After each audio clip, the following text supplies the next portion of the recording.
احیاء العلوم کے اندر صاحب احیاء العلوم نے ایک واقعہ نقل فرمایا کہ ایک نوجوان تھا جس کی زندگی گناہوں کے اندر گزر رہی تھی اور وہ گناہوں کی دلدل میں پھنسا ہوا تھا۔ اللہ تبارک و تعالیٰ کو اس کی کوئی نیکی پسند آئی، اللہ تبارک و تعالیٰ نے اس کے دل کے اندر توبہ کا خیال پیدا کر دیا۔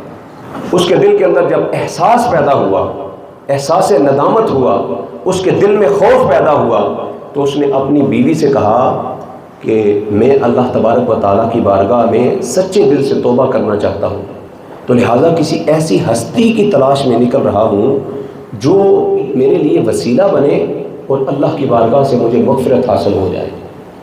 یہ کہہ کے اپنی بیوی کو سلام کر کے وہ نکلا۔ اب وہ چلتے چلتے جنگلوں بیابانوں سے گزرتے گزرتے صحرا کے اندر پہنچ گیا، اور اسے کوئی جو ہے وہ اللہ تبارک و تعالیٰ کے قرب والا کوئی بندہ نہ ملا، کوئی ایسا ذریعہ نہ ملا جسے وہ اللہ کی بارگاہ میں سفارشی بنائے، وسیلہ بنائے اور اللہ کی بارگاہ میں دعا مانگے۔ صحرا کے اندر جب تھک کر ہار کر وہاں پر گھٹنوں کے بل گرا تو اس کے دل کے اندر خیال پیدا ہوا، تڑپ کر وہ آسمان کو مخاطب کر کے کہنے لگا، اے آسمان تو گواہ بن جا، میں اللہ تبارک و تعالیٰ کی بارگاہ میں توبہ کرتا ہوں۔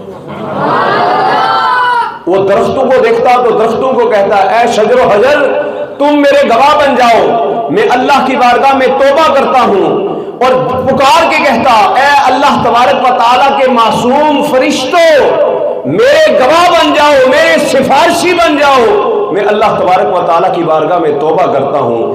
اے زمین تو گواہ بن جا، اے آسمان تو گواہ بن جا، اے چرند و پرند تم گواہ بن جاؤ۔ وہ تڑپتا ہوا اللہ تبارک و تعالیٰ کی بارگاہ میں اس انداز میں توبہ کرتے ہوئے رب کو پکارتے ہوئے تڑپتے ہوئے وہیں پر گرا اور بے ہوش ہو گیا، اور اس کے آنکھوں کی وجہ سے جو چہرہ تر ہوا تھا اور پسینے کی وجہ سے جو جسم بھیگا تھا، اس کے ریت پر گرنے کی وجہ سے سارا چہرہ غبار آلود ہو گیا، منہ کے بل ریت پر گرا، وہیں پر بے ہوش ہو گیا۔ اللہ تبارک و تعالیٰ کی بارگاہ میں اس کا یہ انداز مقبول ہو گیا۔ اللہ تبارک و تعالیٰ نے اپنے ایک فرشتے کو بھیجا کہ جا اور جا کر اس کو خوشخبری سنا۔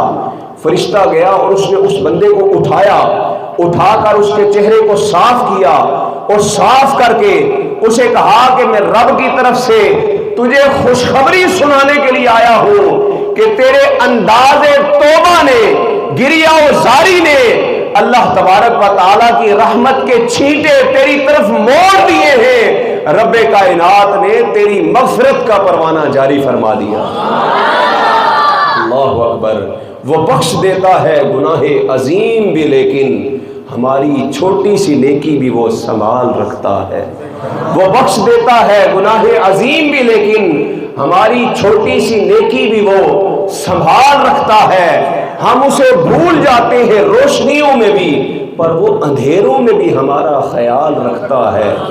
ہم اسے بھول جاتے ہیں روشنیوں میں بھی، پر وہ اندھیروں میں بھی ہمارا خیال رکھتا ہے۔ کبھی جو دیر سے لوٹوں تو میری ماں کی طرح وہ میرے حصے کا رزق بھی سنبھال رکھتا ہے۔